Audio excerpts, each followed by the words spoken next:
kalian pernah memegang kedua benda ini ya? Ya, pasti kalian pernah memegang gelas yang berisi teh panas dan juga pernah memegang gelas yang berisi es jeruk. Nah, bisakah kalian menentukan mana gelas yang panas dan mana gelas yang dingin? Ya, tentu saja bisa ya. Gelas yang panas otomatis adalah gelas yang berisi teh panas dan gelas yang dingin adalah gelas yang berisi es jeruk. Nah, anak-anak, tapi bisakah kalian mengetahui atau mengukur berapa suhu yang terdapat pada teh panas tersebut dan berapa suhu yang terdapat pada es jeruk ini? Nah, untuk mengetahui apa perbedaan kalor dan panas, yuk kita simak penjelasannya.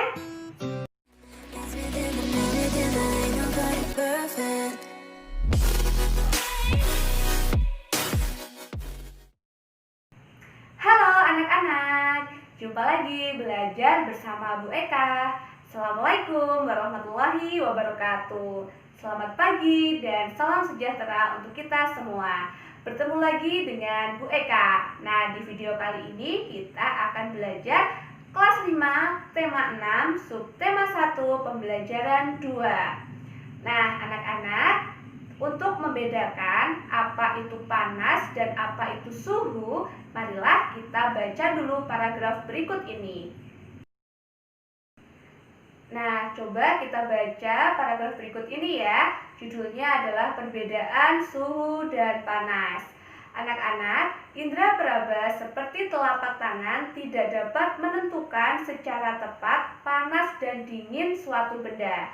Tangan hanya dapat memperkirakan panas dan dingin suatu benda.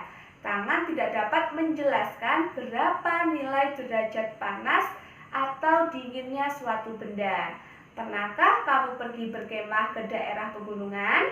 Ketika malam hari, saat kamu berkemah di daerah pegunungan, kamu akan merasakan bahwa cuaca di sekitarmu terasa dingin sehingga kamu memerlukan jaket yang tebal untuk menghangatkan tubuhmu. Lain halnya dengan penduduk yang tinggal di dataran tinggi seperti daerah pegunungan, karena mereka tidak terlalu merasakan hawa dingin karena mereka sudah terbiasa dengan hawa dingin di pegunungan. Nah, kita masih di paragraf 1 ya. Coba anak-anak tentukan kata kuncinya atau kata-kata yang penting yang dibahas dalam paragraf tersebut. Ya, kata kunci yang pertama adalah indera peraba. Nah, yang kemudian kata kunci yang kedua adalah panas dan dingin. Kata kunci yang ketiga adalah derajat panas. Nah, sekarang kita ke paragraf yang kedua ya. Hal tersebut membuktikan bahwa indera peraba tidak dapat digunakan untuk mengukur derajat panas suatu benda karena setiap orang memiliki perbedaan dalam merasakan suhu di sekitarnya. Nah, dalam ilmu pengetahuan alam, untuk menyatakan tingkat panas dinginnya suatu keadaan digunakan suatu besaran yang disebut suhu atau temperatur. Nah, dari bacaan tersebut, coba kita tentukan kata kuncinya bersama-sama ya. Ya, kata kunci yang dibahas dalam paragraf kedua adalah besaran, kemudian suhu atau temperatur.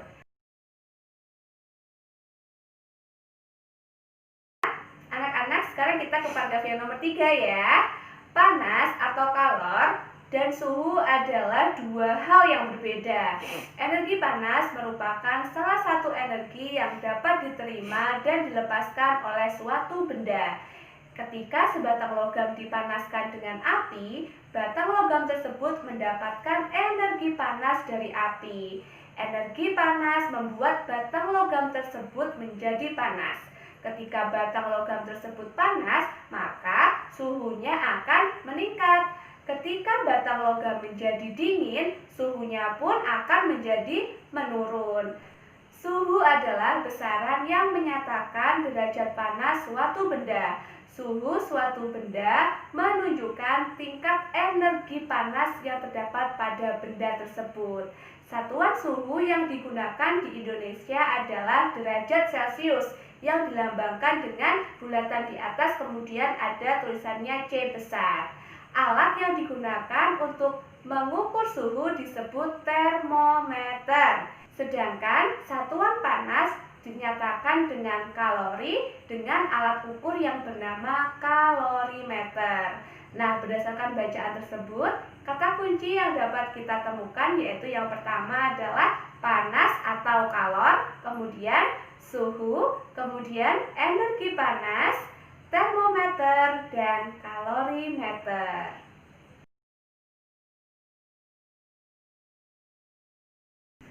Anak-anak, sekarang kita pelajari bersama apa ya perbedaan antara suhu dan kalor atau panas.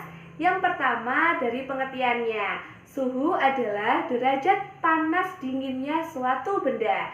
Sedangkan kalor adalah salah satu bentuk energi yang bisa berpindah karena perbedaan suhu, yaitu berpindah dari benda yang bersuhu tinggi atau panas ke benda yang bersuhu rendah atau dingin. Yang berikutnya perbedaannya adalah suhu diukur dengan menggunakan alat yang bernama termometer, sedangkan kalor diukur menggunakan kalorimeter. Perbedaan yang selanjutnya adalah suhu satuannya yaitu ada Celcius atau derajat Celcius, kemudian ada Fahrenheit, kemudian ada reaumur, dan yang terakhir ada derajat Kelvin. Nah, yang selanjutnya, kalau kalor satuannya hanya ada satu, yaitu kalori. Kemudian perbedaan yang selanjutnya, suhu itu tidak dapat berpindah, namun suhu itu dapat dinaikkan dan dapat diturunkan. Misalnya dalam penggunaan AC, jika ruangannya terasa terlalu dingin, maka AC-nya bisa, suhu di AC-nya bisa kita naikkan agar tidak terlalu dingin. Sedangkan kalau kalor, panasnya dapat berpindah dari satu benda ke benda yang lain. Nah, anak-anak, ini ada sekilas informasi yaitu penemu termometer. Siapa ya penemu termometer itu untuk pertama kali? Anak-anak, termometer pertama kali dibuat pada tahun 1592 oleh seorang ilmuwan Italia yang bernama Galileo Galilei yang menggunakan udara dan air.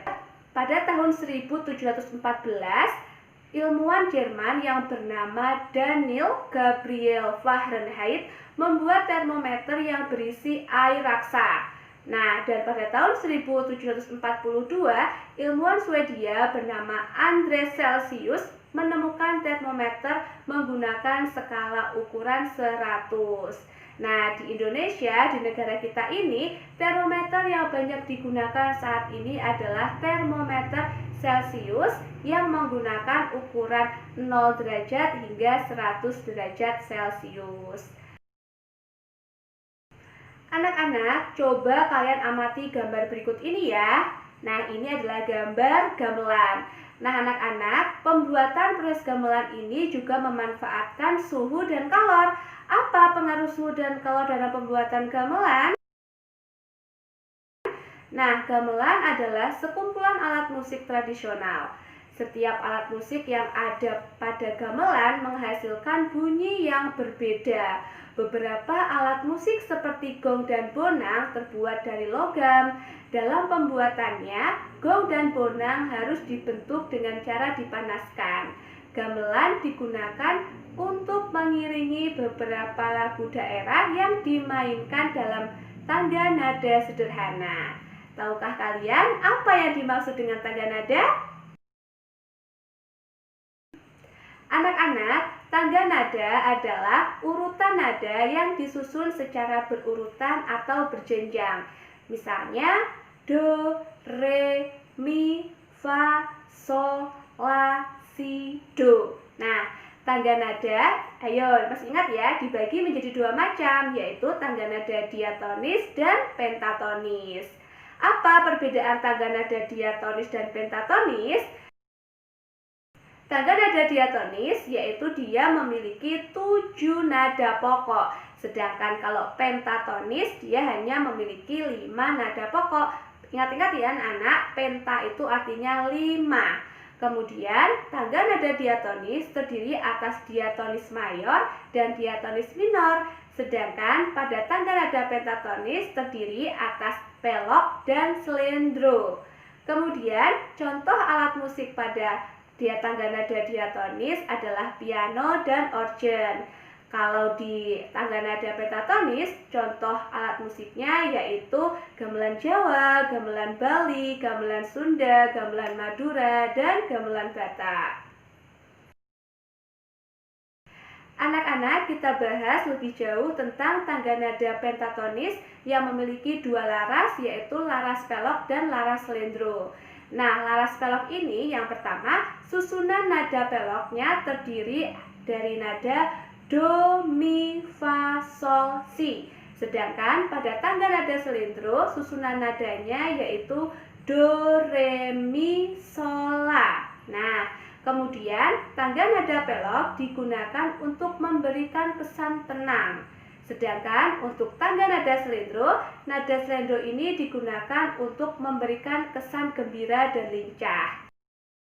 Anak-anak, contoh lagu yang memiliki laras pelok diantaranya yang pertama yaitu Gundul-Gundul Pacul yang berasal dari Jawa Tengah. Kemudian Pitik Tukung yang berasal dari Jawa Tengah juga. Kemudian ada Musa Asing yang berasal dari Bali dan Ma Cepet-Cepetan yang juga berasal dari Bali. Sedangkan contoh lagu dengan laras slendro contohnya yaitu Jublak-Jublak Suweng yang berasal dari Jawa Tengah, Ler Iler yang berasal dari Jawa Tengah juga, kemudian Cincang Keling yang berasal dari Jawa Barat, kemudian ada Janger yang berasal dari Bali, dan ada Karaban Sape yang berasal dari Jawa Timur. Baiklah anak-anak, sekarang kita pelajari bersama-sama ya beberapa lagu daerah yang berasal dari Indonesia. Yang pertama kita akan mempelajari lagu yang berjudul Jublak-Jublak Suweng. Nah, lagu Jublak-Jublak Suweng ini berasal dari mana ya? Iya, lagu Jublak-Jublak Suweng ini berasal dari Jawa Timur. Nah, tangga nada yang digunakan atau yang dimainkan dalam lagu Jublak-Jublak Suweng ini yaitu tangga nada pentatonis dengan laras slendro. Nah, kesan lagu ketika kita menyanyikan ataupun ketika kita mendengarkan lagu Jublak-Jublak Suweng yaitu kesannya gembira dan lincah. Nah, sekarang kita pelajari bersama arti setiap kata pada lirik lagu Jublak-Jublak Suweng. Yang pertama, tapi ngomong-ngomong anak-anak sudah tahu ya lagu Jublak-Jublak Suweng itu yang seperti apa? Oke, kita nyanyikan bersama-sama ya. 1, 2, 3. Jublak-jublak suweng, suwengnya tenggelentar, mambu ketundong gudel, pagempol lera-lere, sopong guyun dele ake sir, sirpong dele kopong sir, sirpong dele kopong. Nah, anak-anak sudah ingat ya dengan lagu Jublak-Jublak Suwengnya? Sekarang kita artikan setiap kata dari setiap lirik pada syair lagunya. Dimulai dari lirik yang pertama, Jublak-Jublak Suweng.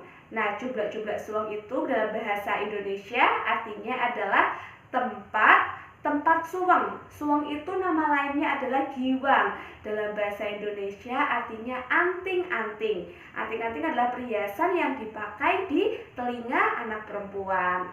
Kemudian suwengnya tenggelentar artinya adalah suwengnya atau antingnya itu berserakan. Kemudian mambu ketundong gudel, apa ya artinya? Artinya adalah baunya dituju gudel. Gudel itu dalam bahasa Indonesia artinya adalah anak sapi. Sekarang kita ke lirik yang keempat. Pak Empol lera-lere artinya adalah Bapak Ompong menengok ke kiri dan menengok ke kanan. Lirik selanjutnya adalah Sopong guyun dele ake.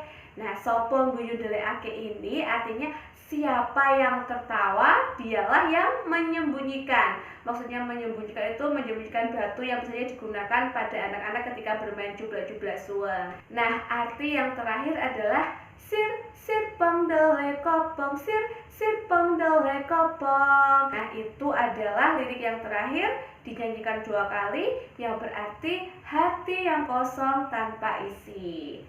Baiklah anak-anak, sekarang kita ke lagu berikutnya ya. Nah, lagu ini juga masih menggunakan bahasa Jawa. Nah, judulnya adalah Gundul Gundul Pacul. Nah, dari mana ya lagu Gundul Gundul Pacul ini? Iya, betul sekali. Lagu Gundul Gundul Pacul berasal dari Jawa Tengah.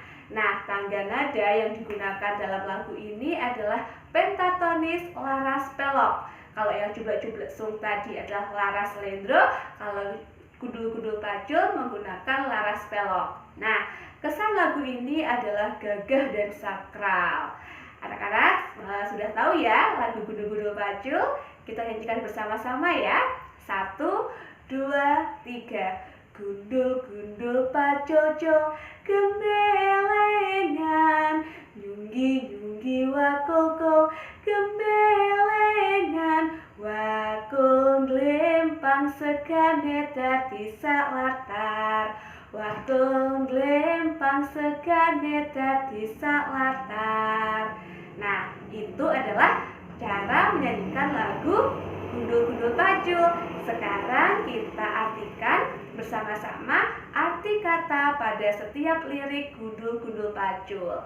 Yang pertama, liriknya berbunyi Gundul-Gundul Pacul gembelengan. Apa ya artinya?